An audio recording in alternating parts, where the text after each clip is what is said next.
નમસ્કાર મિત્રો, નજરે ગુજરાત કી ન્યૂઝમાં આપણું સ્વાગત છે। સમાચારની વાત કરીએ તો આજરોજ નેમ ને ભાદરવા પૂનમના અનુસંધાને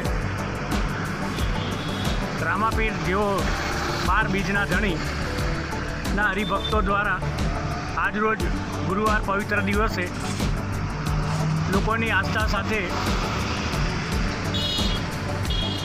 કલાલી રામદેવ મંદિર આવેલ, જ્યાં લોકો આસ્થા તેમજ બાધાઓ સાથે આજે નેજાનો કાર્યક્રમ રાખેલ હતો।